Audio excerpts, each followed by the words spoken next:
Just on with Jaunty James. But yeah, man, ready to start whenever you Beautiful. So, Andrew, this is Just On with Jaunty James, and I'm blessed to have met a new brother in my life. His name's Andrew Riis. Riis. And we came across each other. I walked into a beautiful place called Sayuri, probably one of the best food venues in Ubud, would you reckon? Mm-hmm. Sat down at the table next to this gentleman and started chatting. I've got to find out some pretty cool things about you, about your story, about just your adventurous spirit, also your intuitive way of flowing within your environment, how you go out of your way to meet new people, and all the really cool things that I was inspired by.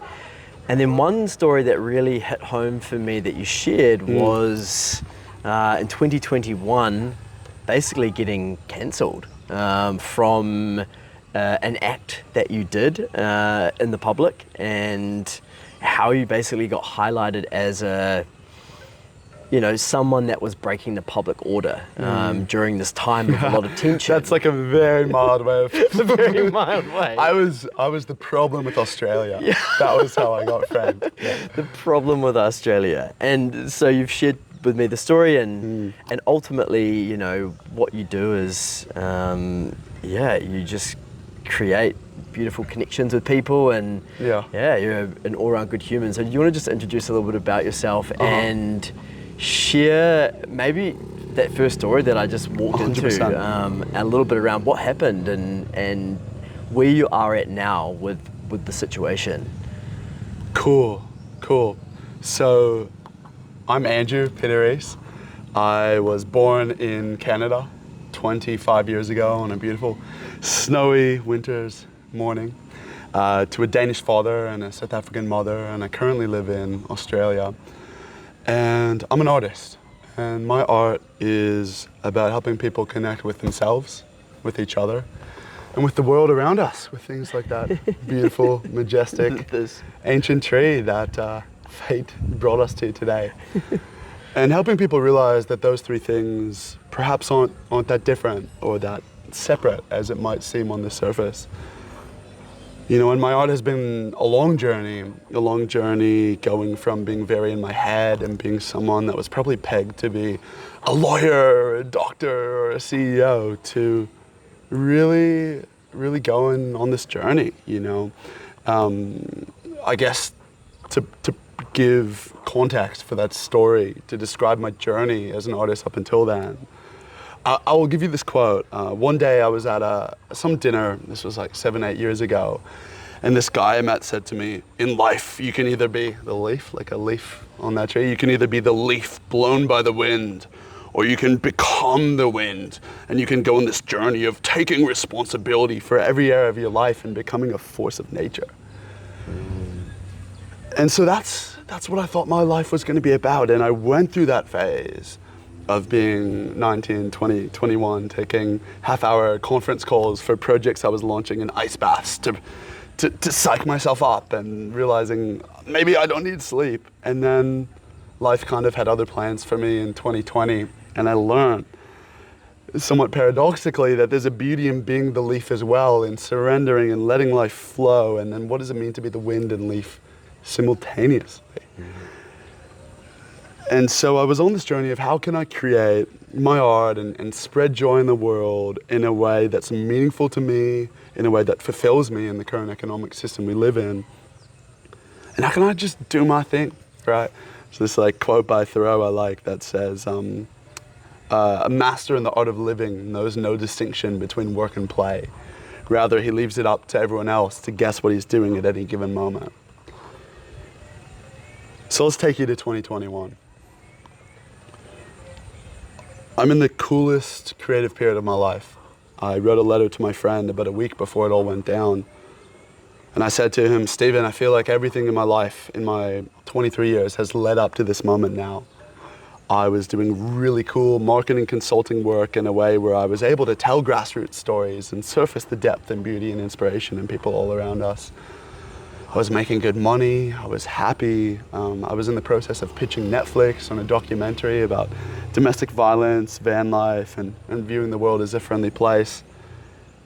And it felt like the life I'd yearned for ever since I was a child, and then, went through a lot of grief in my teenage years. It felt like I'd returned to that childhood joy and found a way to live it out in this world.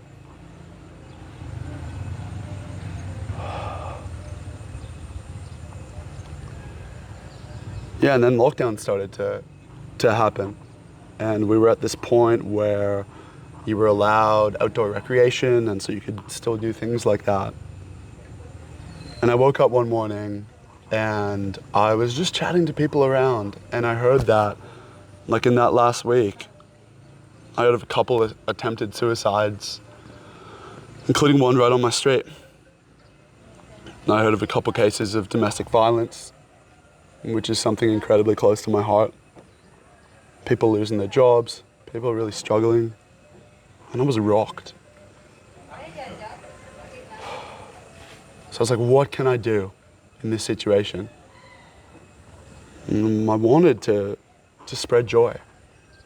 And so that afternoon, I went down to this running path where people constantly are heading past places. And I had this van at this point in time, which I painted with chalkboard paint. So the whole thing was like this interactive art canvas of mine. And it had this beautiful wooden deck on top. And I sat on top with my mate, with my Bluetooth speaker, with my industrial grade bubble machine, because why not? And we made people smile. They're running along the path and we're just smiling and waving. And I got a number of messages in the days that followed that it really just brought a lot of joy to a lot of people experiencing a lot of darkness.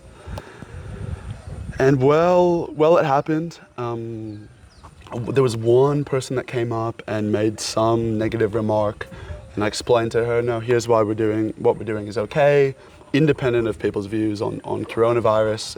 We were following all the protocols, and it seemed like it was all good. And yeah, like people started posting and sharing about it on Facebook, and a local member of parliament shared, I think on Instagram, what a great way this is to spread joy in a COVID-safe manner.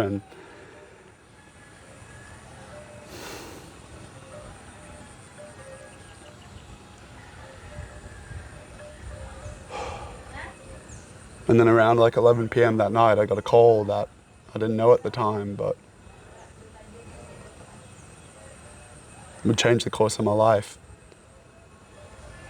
And it was police detectives wanting to speak to me. I believe that the person that had kind of misunderstood what I was doing and misinterpreted some of the language on my t-shirt had called them, and it had kind of just bubbled up. And so I was so willing to talk to the police at first because I hadn't done anything wrong. And it seemed like one big misunderstanding. So I said to the cops, all right, I'll meet. I said to them, I'm really tired. Can we catch up in the morning? And they said to me, no, we need to meet now. And I found out later that they can say things like that, but it doesn't mean you actually have to. Anyway, I was like, simple misunderstanding, clear it up. I meet with the cops, I explain the situation. They seemed understanding. And they said to me, we'll let you know what happens in the morning, whether or not you'll be fined. And I was like, all right. So I went to sleep, and it wasn't seeming like I was going to get fined, and it seemed all good. And I never heard from those cops in the morning. And then in New South Wales, they had the COVID Daily press conference, which I sometimes tuned into, sometimes didn't. And it must have been 10 or 11 a.m., whenever it was. And I pull out my phone, and it's just buzzing. Like the most it's ever buzzed. Instagram notification. They're happening so quick, I can't even read what they're saying. And then I open one. It says, turn on the TV.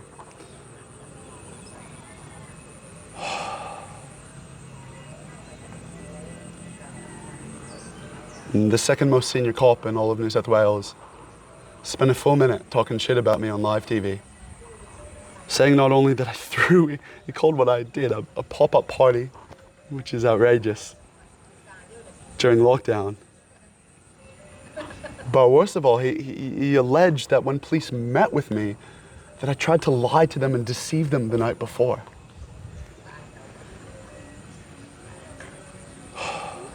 I don't really think there's any guide for going through a situation like that. Well, I'm trying to remember. I was in shock, bro. I've always been someone that looks after the people around me, that has a good heart, that really values my reputation and is known for my reputation. I have won police community service awards. I used to be a volunteer member of the state emergency service. When I was 21, I worked with a Nobel Peace Prize winner. I'm not that guy that's like, fuck the world. It's just not me. Yeah, and then the DMs started coming in from journalists and was like, hey, we have this story about you. It's going live in 15 minutes. If you want to comment, let us know.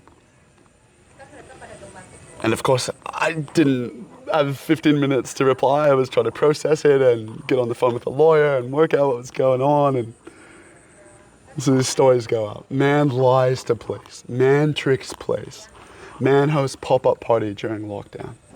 the film crews come out the next day to Manly, like 7 News and 9, to interview people and how they felt about it. And I laugh about it now. I was just like, what's going on? Crazy. So then the cops call again and they want to meet with me. And I was like, wait a minute. I spoke to you. I thought it was a simple misunderstanding. I gave you my side of the story. And then you go on live TV and you defame me so publicly and defiantly. And what, I'm just gonna hang out with you and be all friendly? So I when they weren't playing ball, I snuck out to my partner's house at the time. It was the first time so I went down to the beach because I lived on the beach, and I put a hoodie on and I didn't want to be recognized, and I went to her place and rocked up at her place, and her dad was reading about me on the front page of the news, and it was the first time I'd met her parents, and he just asked me to autograph it. It was funny. And then I believe it was the next 2 nights in a row, the cops sent detectives to my parents' place late at night, really late at night, to interview them on the history of my behavior. One cop apparently told my mom that if I didn't start speaking to them, things were going to get worse for me. And of course I had, and I can speak about this now publicly because it's been resolved, but I had legal advice telling me then, don't speak to the cops until we formulate an official response. So it's a couple days later, and I didn't really realize just how big of an impact this would have on me. And my lawyer gives me the all clear to speak to the cops. So I arrange a meeting point, which was my balcony. And 10 minutes before I meet with the cops, I get this idea. I'm like, you know what? All I was doing before was spread joy. And now I'm all over the news. I'm the problem with Australia. I've lost so much when the second most senior cop spends a full minute talking shit about you on live TV. The impacts aren't just, we gave him a $1,000 fine. It's very far reaching. So I was like, how can I still spread joy in this moment? And I ran up to my van and I grabbed my bubble machine. And I pulled out my guitar, and I happened to have this shirt. It was so funny. None of the news outlets picked up on this when they published this photo. And as the police came to finally deliver me the $1,000 fine, I played guitar for them. I had the bubble machine on. Because what tool did I have left in my arsenal when I'd been lied to, deceived, defamed? Like, all I had left was my joy, my spirit. So I did that. And we can talk about the months that follow. I'm happy to really go into any of that you would like. But the bottom line was, like a couple of days after all that, my main client pulled out, and this was a deal that it was a long time in the making. And they believed my side of the story, but given the negative publicity, they couldn't afford to be associated with me. I lost that. I lost friends. People started calling the cops on me for the fun of it. So your business went down, your reputation went down, your car even got My stolen. car got stolen down the track. You Dude, got I death got threats death as well. threats. Yeah, there were People people messaging you. being like, I hope someone sends a drone over your house, like, and you deserve to die, like, watch your back. But the weird thing about it was journalists were indirectly inciting violence by the comments about me. I mean, there were prominent people. I think one of them even got an Order of Australia medal or something, saying things like, who the fuck throws a pop-up party during lockdown? And again, we're talking about a running path where most people are running by. There were a couple of kids towards the end that congregated by the bubbles, and that's why I started to wrap it up. But it was by no means a pop-up party. We had like 20, 30 people packed like sardines in a line for a cafe. And this was, right, it was. It just got blown so much out of proportion. I right? was And a you scapegoat. You got put up as the poster boy for breaking COVID Yeah, I mean, the laws. next day they tightened rules. They sent all these horses and stuff to Manly. I was the poster boy, and I mean, it just stopped everything. You know, the Netflix thing, some of my other business deals. Death threats were the hardest thing, bro. Yeah, I can imagine. Like, I can be this guy, and you've seen me this last week while we've hung out, that's full of joy and presence.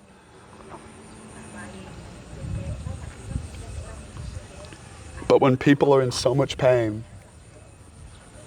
and going through so much, like domestic violence and suicides and all that, and my response is to share joy, and then people say I deserve to die from that. It's only been this last 6 months that I've really felt safe enough to share joy again in the world, man. I debated hiring private security to walk around. Again, 80% of people, super positive. Anyone that took the time to listen and understand my side of the story was like, oh, this is so chill. Yeah, like this is ridiculous. And in many ways, this event has become a filter for people and opportunities and business relationships in my life, where people that don't take the time to listen and understand and just read the quick headlines end up not being associated with me, which has been a bit of a blessing, I guess. But really, man, like, let me, and then you can go from here where you want, but let me take you to a moment a couple months after. You know, I'm chilling out at home, eating all this sugar. I didn't realize how deep the pain was that I felt. I didn't want to die, but I didn't really want to live either. I went from being the guy that was achieving everything he ever wanted, that was so in touch with life and nature, and like I felt like everything in my life had led up to that moment, and I was right where I needed to be. And to lose all that so quickly by my country's own authority, using me as a political scapegoat, it's not something people can prepare you for. I had a full month where I got high most days, you know, watched Breaking Bad, and Uber Eats was glitching, so I'd just order 2 pizzas a day for $10 and try to numb myself from the pain I felt deep inside. I gained about 20 kilos. I reckon all in all that misfortune cost me about 100K, largely, which was money I didn't have, given I was in this phase where I'd gone into debt to launch my business and just landed the deals that would have. And probably a lot more in terms of the future potential of your business and, and everything else that was building up at that time as well, and the reputation. Yeah. Oh my that goodness, was lost, bro. right? So yeah, hit me with whatever questions you got about that. It's just such a crazy story, and it's just a testament to how dangerous, you know, an article or a headline of an article could be without understanding the real context of the story. And I remember reading about situations where these crazy headlines get put up that completely demolish a business or a person or politician, whatever it might be, and then the newspaper has to redact it, you know, a month later, and it's the second to last page at the very back of the newspaper, a little redacted article saying, You know, sorry, this article from 2 months ago has to be redacted. Dude, it's so funny because, again, the cops said they fined me before they actually did. They only fined me 5 days after they publicly said they did. And Yeah. there were all these things. I mean, ABC, I think, had an article saying I hired backup dancers, and there was all this stuff. Cops originally misreported my age and my story. Anyway, it was this full thing, right? And when I spoke to journalists and told my side of the story, often the response was, we believe you, but we're not willing to publish your side because it contradicts, you know, the police narrative. Dude, this is so funny. I get a call from a journalist like a week later, or whenever it was. First journalist to publish my side of the story. She knew me because she wrote an article about my high school marks back when I was in my head and learning to game the system and super academic. And she was like, Andrew, I spoke to you in 2015. You seem like a really nice, genuine guy from what I remember. Tell me what really happened. So that was cool. So that was my first bit of So that's like positive the positive side. And I guess speaking about the positive side of things, how has this reshaped your direction in life, and how have you grown out of this situation now? And what's your current direction now? Yeah. Well, you know, I have this, to answer the current direction first, I have this line from a poem I wrote in 2020, and it says, I don't know what I'm doing, and that's exactly why I do. In the space in between the magic runs through. So of course I kind of know where I'm heading, but I also don't. And I feel, bro, like the moment I know where I'm heading, I've lost it. Because then suddenly I'm at certainty, and the Tao says the way that can be named is not the eternal way. So I only know where I'm going when I don't know. And I'm in that in-between state now. But how did it impact me? Well, it was a big journey, man. I mean, I was in debt. I kept trying to keep going with my projects, but I realized I needed to humble myself. I got a job as a cleaner in a sauna. I went from making, you know, be transparent, like $1,000 a day, which was the most I'd ever made by like a long shot. And I got that deal like literally a couple of days before I lost it. And to making, you know, 20 something an hour cleaning other people's sweat, but it was what I needed to do. And then I realized that wasn't going to be enough. So I got a corporate job using my ability to talk to people, and did that for a bit. And that was when I had that moment. I looked myself in the mirror and I said, Andrew, yes, we're, you know, $20,000 in debt. That was how much debt I had on a loan specifically. Yes, we're 20 kilos heavier. And yes, we can't just go back to what we were doing. People are like, just do your thing again. I'm like, I need to build up just to get to, you know, even again. And I decided, I don't care if it takes me 5 years. I don't care if it takes me 10 years. I don't care if it takes me 50 fucking years. I'm not willing to give up on the joy in my soul. And so I did that corporate job for close to a year. And, you know, I'm still in the process of paying back some of the debt, but I started to build momentum. I started to do my thing. And really, bro, it's been this last 6 months that I feel like I have my mojo back. And I've realized that part of me trapped away joy. See, part of me going through that, such a pure expression, a safe expression of joy, and then getting literally canceled for it.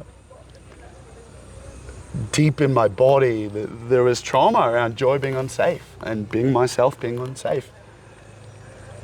And so now it feels great to be expressing joy in the world again. But the biggest lesson, bro, the biggest lesson was impermanence. See, this last 7, 8 years, I've really been on a journey of trusting my gut. And I've had these strong feelings, and that's what's led me to do cool things like do comedy with a Nobel Peace Prize winner, or work with the Yes Theory, or just meet dope people in my day-to-day life. And like, I've really learned to trust myself. And I believe that there's 3 levels at which we can play life. The first is being like everyone else and blindly following the norms. The second is we realize that there's kind of no rules and you can kind of do what you want a little bit, but we still look for role models. We're like, oh, I want to be, if you follow hockey, I want to be like Wayne Gretzky. If you want to be an entrepreneur, you're like, I want to be like Richard Branson. And so there's a much smaller sample size of the people you're following, and you are still trusting yourself a lot more, but you're kind of following those people a bit. Because people have walked the path before. And the third level of life is like, I like to call it endless spiritual free fall. It's when you jump off the cliff and you learn to enjoy the endless rush of the wind on your face, and you realize that there never was a ground to hit in the first place. And sure, sometimes you grab onto branches and you can let them go. The third level of life is about unconditional trust. And it means, what does it mean to trust yourself when there's no evidence that it's going to work? What does it mean that underneath trust is trust and more trust all the way down? And what I realized when I went through being canceled and losing everything I'd worked for, largely my whole life was a crescendo to that moment. Yeah, part of me can still feel just the emotion, the sentiment of that experience. But I realized that part of me was just trusting myself, because trust was a good midterm strategy, because I knew trust would work. Oh, I trusted myself and I ended up working with a Nobel Peace Prize winner. I trusted myself and I ended up renting a helicopter and bringing my Uber driver in it and getting this cool deal. A lot of my trust was a trust had become, not fully, but there was a smidgen of it that had become a strategy. And so when I was humbled, when I was taught about impermanence, I really learned that what does it mean to truly trust, and that sometimes trust can take us on journeys that our minds and maybe parts of us don't realize we need to go on.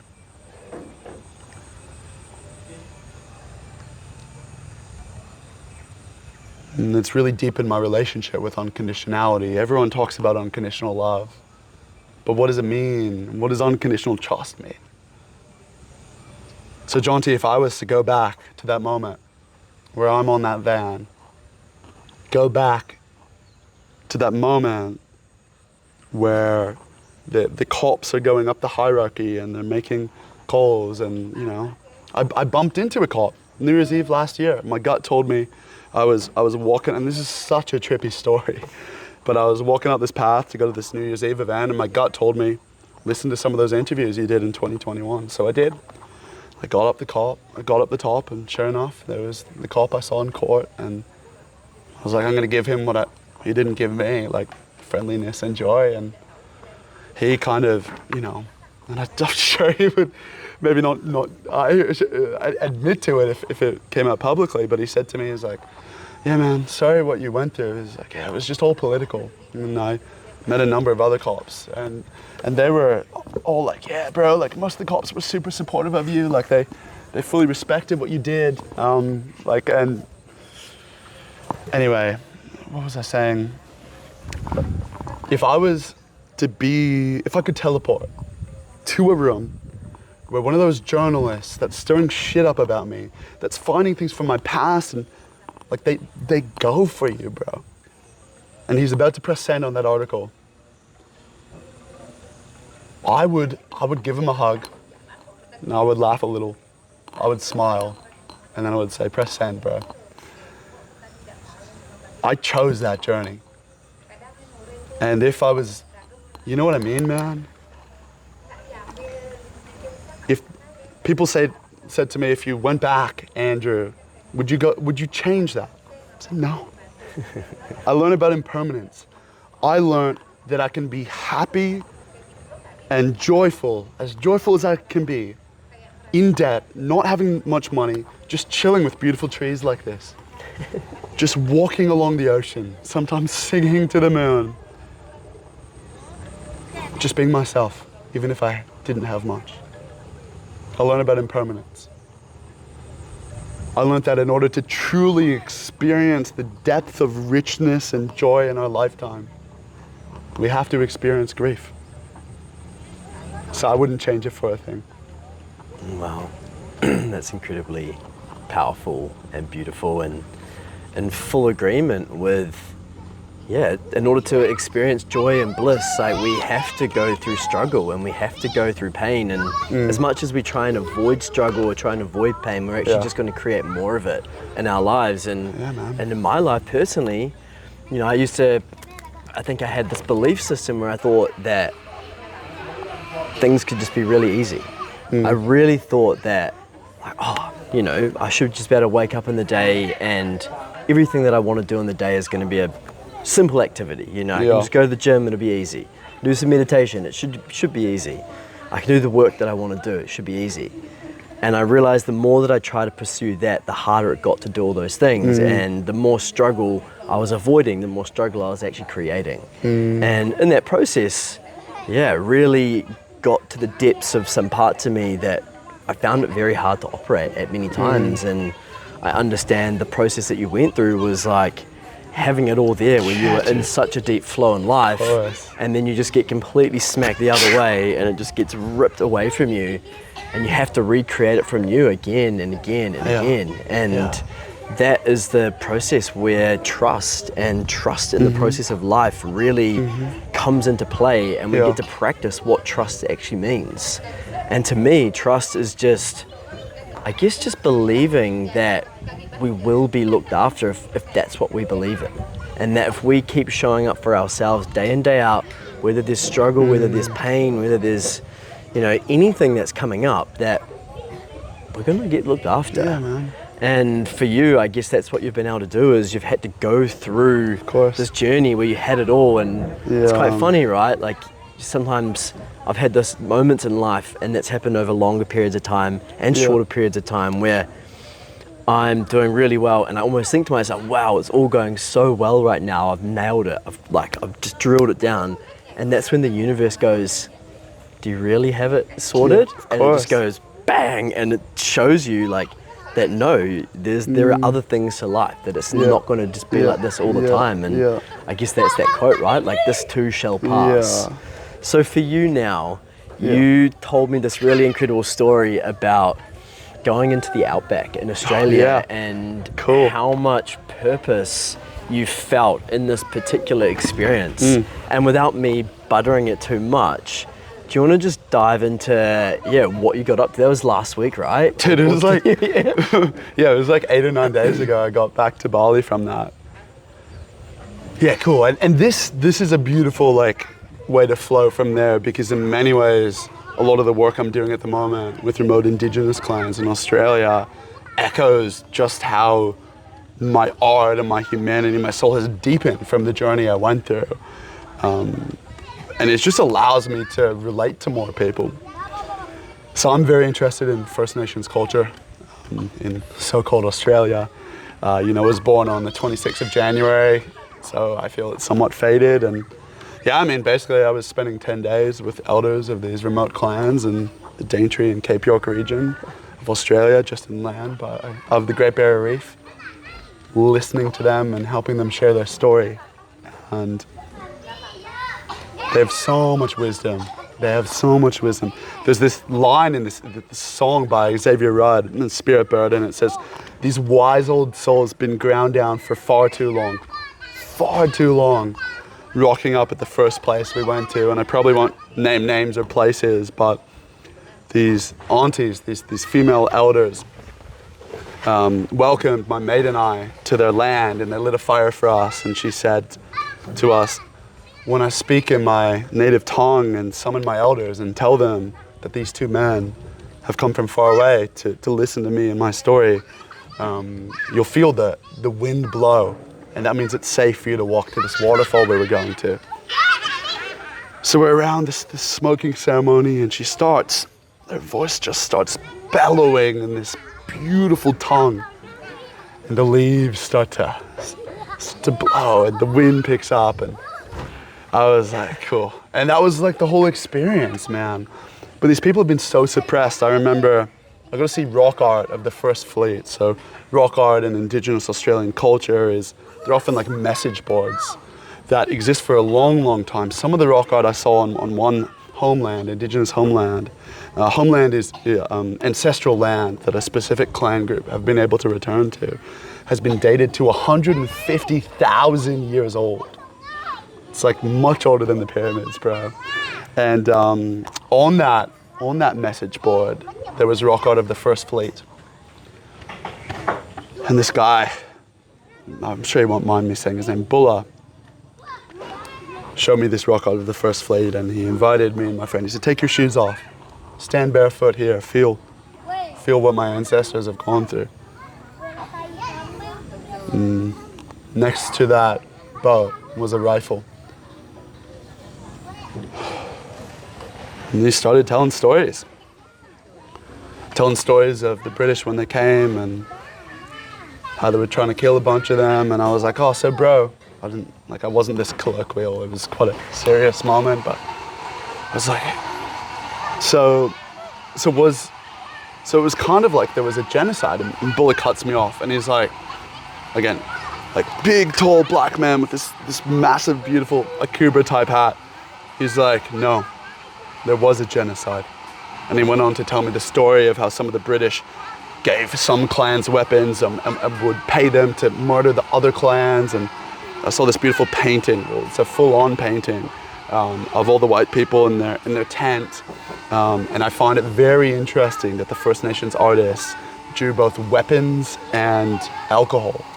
Bulla told me that, alcohol and sometimes cigarettes, white man's poison.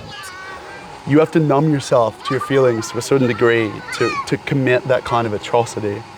And so to have those experiences contrasted with the wisdom of the land, of the elders, just feeling their presence sitting around the campfire every night. And there is no separation. There is no separation between them and that tree, between you and me, and I remember they would just tell stories of, oh yeah, this bird, if it makes 3 noises, that means you've lost a loved one. This butterfly symbolizes that.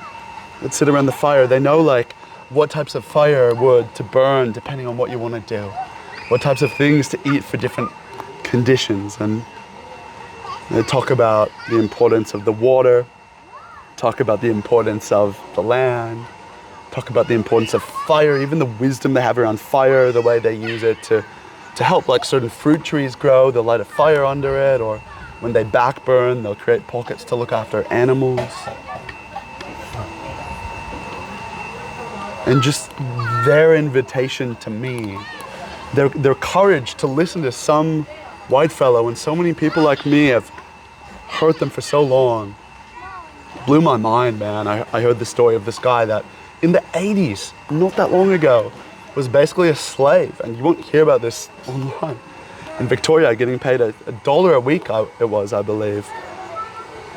And he had to give that money to the church as his tithe. And this man was so wise. He had lost fingers from his experiences, and the families would just pass him around, and he would call me mister. He was uncomfortable calling me by my name because he did not want to disrespect me. This man then went on to tell the story of staring at a crocodile, pretty much as close as you are to me, for 5 minutes, until it decided not to eat him and left. Of telling stories of the sky, of the dreaming. It's like if we have any hope for the future, we need to take these people and we need to listen to them. I'm writing a long form piece at the moment called On the Willingness to Listen. Because it's one thing to listen, but when you listen to the stories of First Nations people in Australia, they are the world's oldest living civilization. And when you hear how fucking ground down and ground down and ground down they are, and the ongoing systematic oppression, and the way the systems are, including governmental, man, it like broke my heart to a degree, bro. And it's like I had to confront my whiteness. Not in a woke way of I'm some... Nah, listen. It takes a willingness. So I'm gonna head back there. It's feeling like next year at the moment, but we'll see. They invited me to spend a month or 2 with them and learn and live off the land and learn from the trees. I love trees, bro. Like, trees have been a big metaphor in my life lately, and I feel like I've just been learning a lot from them. And yeah, like if anyone's curious about that, check out a book called Sand Talk. Most books about indigenous culture are just a Western view of indigenous culture. This book flips that on its head, and it examines Western culture and the issues of Western culture in an indigenous way. And there's all these things, like one of the elders I met, Tim, was telling me about, you know, the Murray-Darling River Basin and how it's dry and how they can't seem to find a way to sort that out. And he was telling me, they just don't know anything. He's like, pump all this money into it. No. What you need is eels. eels always find water. If we're in a place and we want to find water and we have a little hole, we just put eels in there. And he's saying because the farmers have all these pumps, they're sucking out all the eels and killing all the eels, and so that's why the water isn't flowing. But I feel like in our society, we listen to them up until it gets uncomfortable. Up until they say, no, you don't need any taller buildings, come slow down, come put your hair down, come live off the land. We listen to them until it costs us something. And yeah, I feel a lot of conviction. I mean, they endowed in me a lot of responsibility to say, hey, we shared our story with you, now go and share that. And so that's kind of the journey I'm on next. Wow. And tell you what, like, as much as I love being on a van and sharing bubbles, and as much as that's a part of who I am, sitting around a campfire with an elder at 1 a.m. Like, I'll tell you this one story and then we can do whatever you want, but met this elder around the campfire and we're talking about language, and he speaks native tongue really well, his native tongue, and he speaks English really well. And I said to him, when did you realize that you needed to know both worlds? And he told me when he was 4 or 5, he just knew. He knew that although he just wanted to speak his native tongue, his grandfather was this like hectic man that would like hunt, and they would like take an eye off a taipan and chew that before they hunt to help with their vision, and taipan would still live, by the way, like all these hectic stories. And this elder realized he needed to learn English as well to get power. So he would go into his classroom and he would say to his teacher, teach me English. And he was super committed, super interested. And he told me, Andrew, and then when I leave the gates, I speak my native tongue. And his teacher would say to him, effectively, why the fuck do you speak your native tongue? You don't need that anymore. And he said to the teacher, this is again primary school age, teacher, you do your job. You teach me English while I'm in these gates. I'm out of these gates, I do my thing. Once he bumped into the teacher in the supermarket, and him and his friends invited the teacher to learn some native language, and the teacher was like, no point. But this guy's conviction to learn both worlds allowed him to now be this massive is the wrong word, to really have this power and eloquence in being a storyteller that can bridge worlds, that can take people like me and teach them indigenous wisdom, that can provide the government with advice, such as on the Murray-Darling Basin.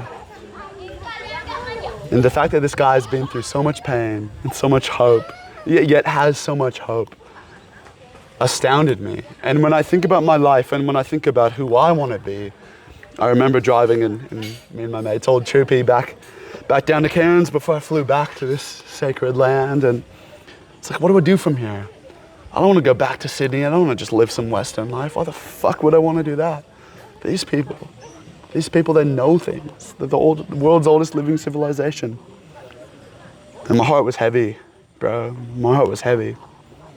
I felt a lot of pain. And the depth of the wisdom I heard only made the pain more intense, because I was like, why? Why these people? And I realized, that's who I can be. When I describe my art, when I describe myself lately, I feel like I'm kind of like a distiller between the formlessness and the form. Like I can be a bridge between worlds. And then it kind of clicked for me, and I felt inspired by him, and I realized, that's who I am.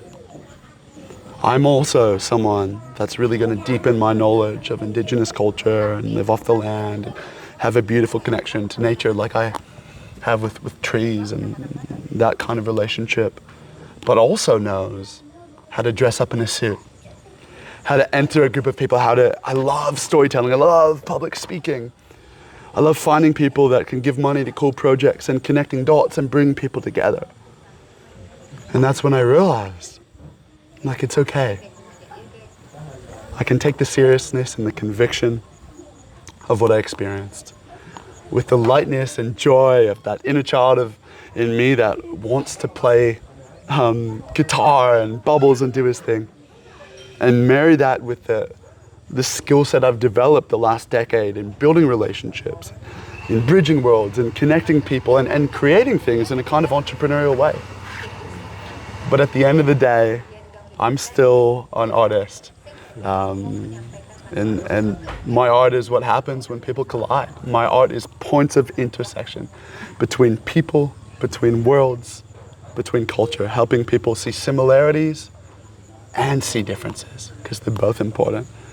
Maybe I can wrap on a quote that I have. My anthropology professor used to say that, what makes a piece of music beautiful is the similarities and differences coming together. And I said to him, see, I love that, but isn't it the same with humanity? See, what makes humanity beautiful is the similarities and the differences coming together. I think in this world it's very easy to be obsessed over finding similarity. It's like the Maya Angelou line, we are more alike than we are unalike, my friends. And I went on that journey of finding similarity, of finding someone that I don't know and being like, what do I share with them? But lately I've realized there's a beauty in finding and appreciating and acknowledging difference, both in people I don't know. Like I went in to hang out with First Nations people and really emptied myself of any preconceived notions, of any ideas. That way I could be a blank canvas they could paint their experiences and their life on. But also finding differences and subtleties in the people all around us. Of what if I just pretended that I didn't know my mom and I could pay attention to the subtleties and the nuances and the differences in her.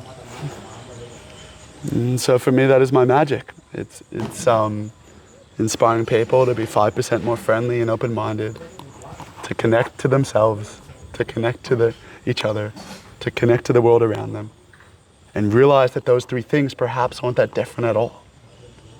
And then what does it mean to live from that place? Wow. And that's where I'm at, brother.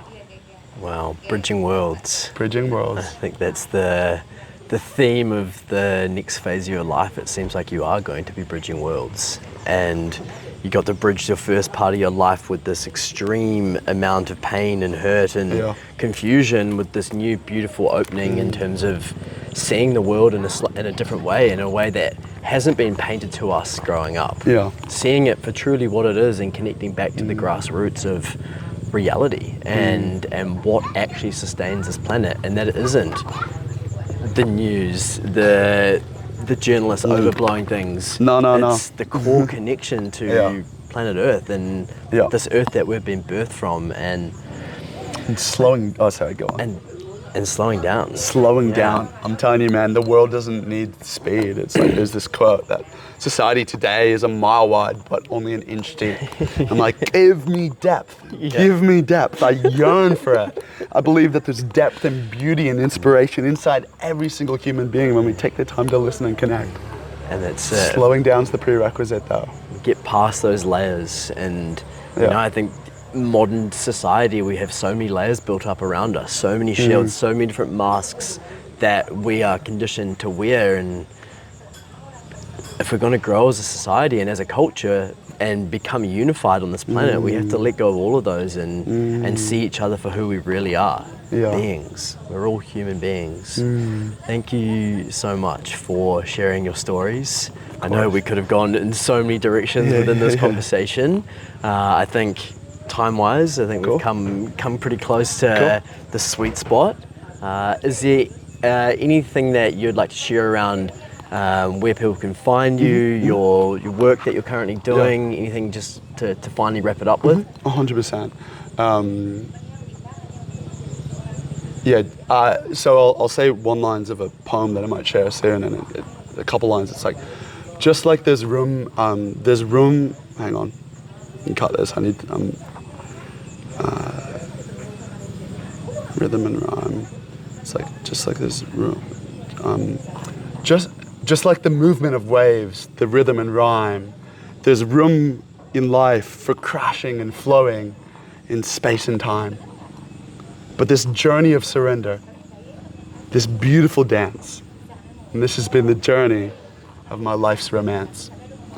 That's a little bit of a poem I'm working on, still flowing through it. But yeah, so the best way to find me is on Instagram. You can find me at andrew.riis.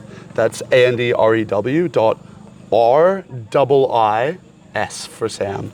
if you do find me, I'd love to hear from you. I'm not shy. Please do say hello on the other side of hello.